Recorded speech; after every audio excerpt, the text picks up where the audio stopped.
2026 की शुरुआत जो है भारतीय शेयर बाजार के लिए थोड़ी नर्वस यानी अस्थिर रही, क्योंकि ग्लोबल अनसर्टेनिटीज बनी हुई। आज की बात करें तो ग्रीनलैंड पर जो है कब्जे की ट्रंप की जिद के कारण जो है बाजार जो है धराशायी हो गई। सेंसेक्स जो है 1000 पॉइंट टूटा, वहीं निफ्टी में भी जो है 350 से अधिक अंकों की गिरावट रही। इस बीच मार्केट की दशा और दिशा कैसी रहेगी, बजट में क्या कुछ खास होने वाला है या नहीं, इन तमाम मुद्दों पर जो है ऋषि कोहली साहब जो चीफ इन्वेस्टमेंट ऑफिसर हैं जियो ब्लैक रॉक एएमसी के, उनका एक बड़ा बयान आया है। एक एक करके इनके बयानों को डिकोड करने की कोशिश करते हैं। सर, फर्स्ट ऑफ ऑल हम आपसे समझना चाहेंगे इन्होंने मार्केट को लेकर क्या कहा है बात। क्या मार्केट का जो वॉलेटिलिटी है वो बरकरार रहेगा, क्या आगे बुल रैली देखने को मिलेगी या नहीं मिलेगी, क्या फिर हम लोग जो है बियर ट्रैप में फंसते हुए नजर आएंगे? नहीं, उनका ये मानना है, जो आज उन्होंने कुछ इंटरव्यू दिए हैं उसमें उनका ये मानना है कि वो बहुत मॉडरेट रूप में मार्केट के आउटलुक को लेके पॉजिटिव हैं। ओके। बहुत उसको लेके। दूसरा, उनका कहना है कि अनसर्टनिटीज़ दुनिया भर में बनी हुई हैं और मार्केट्स के लिए ये एक टफ जो है वो चैलेंजिंग टाइम है, चाहे ट्रम्प का वो देख लीजिए या बाकी चीज़ें देख लीजिए।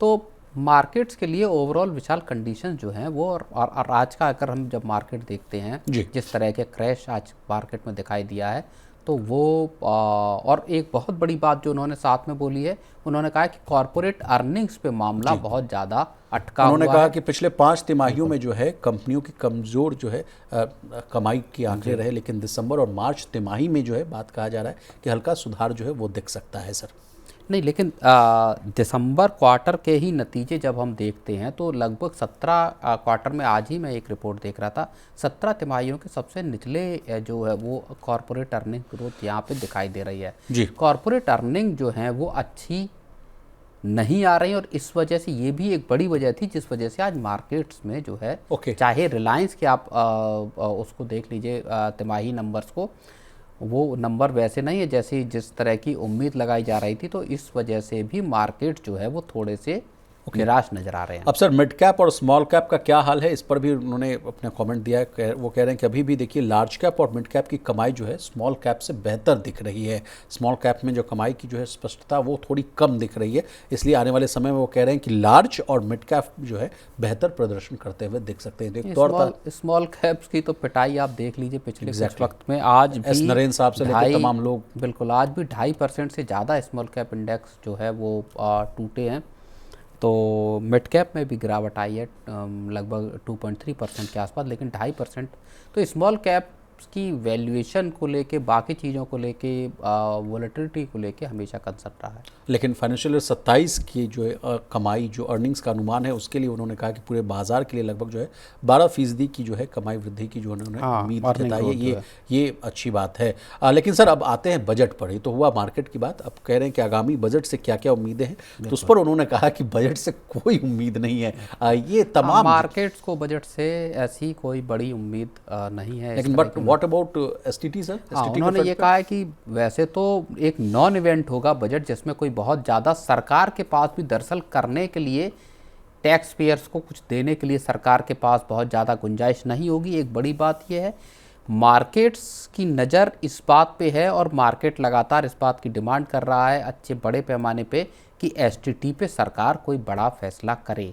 अब क्या सरकार कोई बड़ा फैसला करती है या नहीं, ये एक देखने वाली बात होगी। एसटीटी को लेकर लगातार इस बात को तमाम, जो आप भी बता रहे हो कि एस नरेन और तमाम लोग बोल चुके हैं कि साहब आपका ये टैक्स जो है वो बाजार पर भारी पड़ रहा है जी।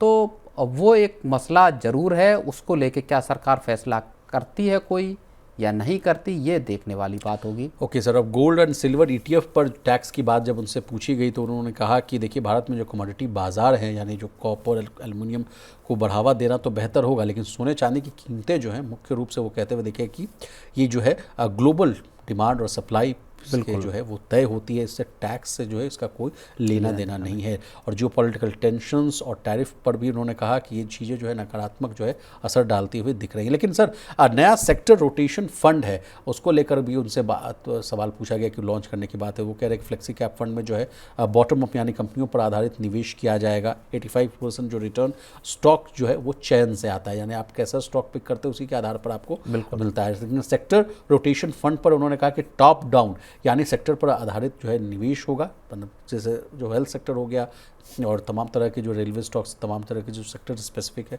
पूरा ध्यान जो है कह रहे हैं वो कि कौन सा सेक्टर बेहतर प्रदर्शन करेगा, इस पर हमारा ज़्यादा फोकस हो सकता है। अब फिलहाल उन्होंने कुछ जो है सेक्टर को लेकर अपनी राय भी दी है कि कौन सा उनका पसंदीदा सेक्टर है। तो ओवरवेट यानी ज़्यादा जो है वो बुलिश नज़र आ रहे हैं बैंकिंग्स को लेकर, मटेरियल्स को लेकर, फार्मास्यूटिकल्स को लेकर, और अंडरवेट है वो सर कहाँ, आईटी और एफएमसीजी को लेकर। आईटी पर अंडरवेट होना सर सही है लगता है आपको, जिस तरह से अभी जियो पॉलिटिकल टेंशन और इंडिया यूएस ट्रेड डील को लेकर हाँ बात चल बिल्कुल, रही है? आईटी को लेके आज भी आईटी जो स्टॉक्स हैं उसमें लंबी चौड़ी जो है वो गिरावट दिखाई दी है, और इंडिया जो वीआईएक्स है वो भी 7% उसमें उछाल जो है वो देखने को मिला है। बैंक आज सबसे कम पिटे हैं, तो बैंकिंग सेक्टर, फाइनेंशियल सेक्टर में अगर आप देखेंगे, फंडामेंटली भी अगर आप देखेंगे तो पिछले पूरे साल में अच्छा खासा जो एफडीआई इन्वेस्टमेंट आया है वो अब बैंकिंग और फाइनेंशियल सेक्टर में विशाल आया है जो भारत में पूरा। तो ओवरऑल बैंकिंग और फाइनेंशियल सेक्टर मजबूत प्रदर्शन इंडिया के करते हुए दिखाई दे रहे हैं।